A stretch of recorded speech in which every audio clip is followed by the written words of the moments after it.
Good morning बच्चों। आज हम लोग सरगम का पाठ 6 जलाते चलो कविता पढ़ेंगे।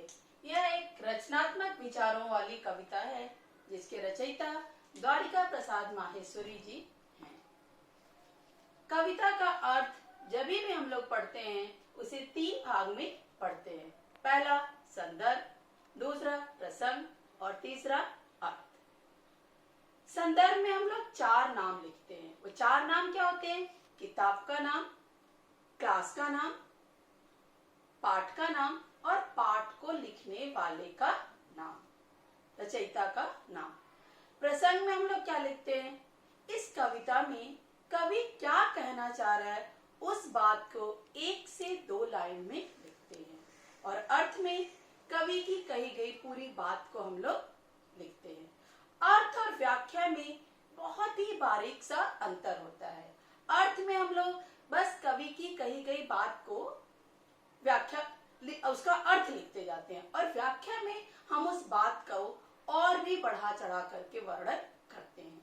अभी क्लास 5th में आपको व्याख्या नहीं अर्थ को जानने की आवश्यकता है, इसलिए हम लोग कविता का अर्थ जानेंगे।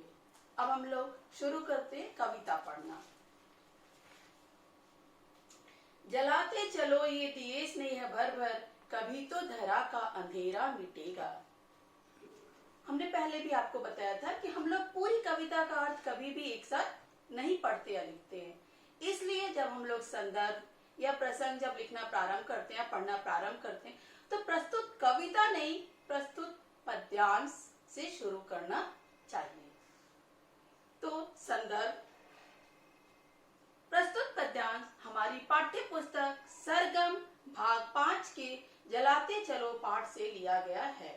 इसके रचयिता द्वारिका प्रसाद माहेश्वरी जी हैं। प्रसंग। प्रस्तुत पद्यांश में द्वारिका प्रसाद माहेश्वरी जी स्नेह रूपी दिए को जलाकर इस दुनिया में फैले हुए क्रोध, लोभ, मोह, अनाचार, दुराचार जैसे अंधकार को दूर करने की प्रेरणा दे रहे हैं।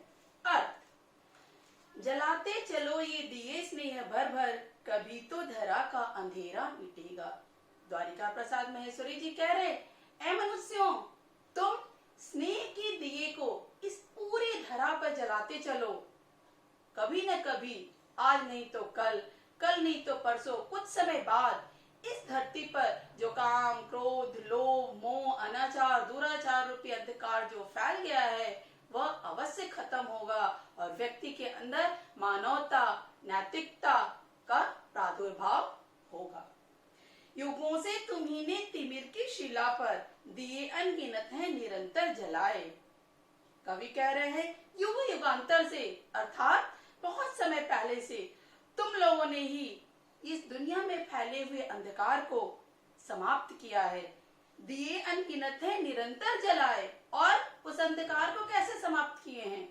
लगातार निरंतर दिए जलाते रहे तब वह अंधकार समाप्त हुआ। अर्थात आज ही नहीं, पहले भी इस दुनिया में बुराई थी, बुराई फैली हुई थी, लेकिन उस बुराई को खत्म करने के लिए पहले भी लोगों ने क्या किया? स्नेह रूपी दीपक को जलाया और वह स्नेह रूपी दीपक इस दुनिया में जो लोभ, क्रोध, मोह, अनाचार, दुराचार फैला था उसको समाप्त करने में सफल हुआ।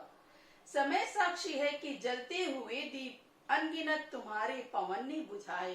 कवि कह रहे हैं कि समय गवाह है कि जब जब भी अंधेरे को दूर करने के लिए दिया जलाया गया है, तेज हवा का झोंका आकर के उस दिए को बुझा दिया है, लेकिन वह दिया जितने समय भी जला है वह किसी न किसी व्यक्ति को उसके मकसद तक पहुंचने का रास्ता दिखाया है। अर्थात हम जो अपने अंदर अच्छाई को पैदा करते हैं और उस अच्छाई से हम एक से दूसरे को, दूसरे से तीसरे के अंदर उस अच्छाई का प्रादुर्भाव करते हैं, वह हमारे अंदर की अच्छाई धीरे धीरे बुराई को समाप्त करती है।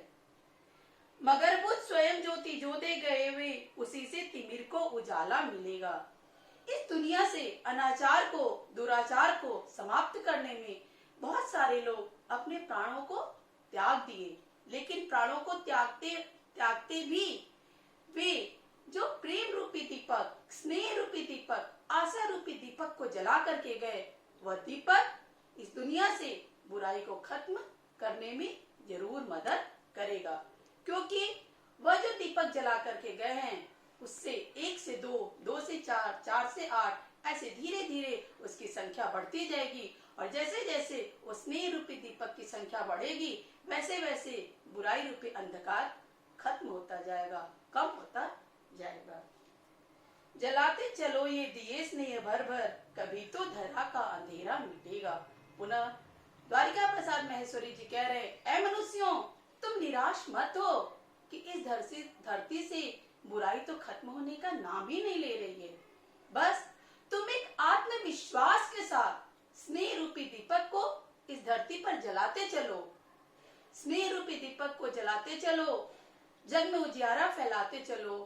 एक दिन इस धरती से अज्ञान, दुराचार, लोभ, मोह, क्रोध रूपी जो अंधकार फैला हुआ है वह अवश्य समाप्त होगा। धन्यवाद। आपका दिन मंगलमय हो।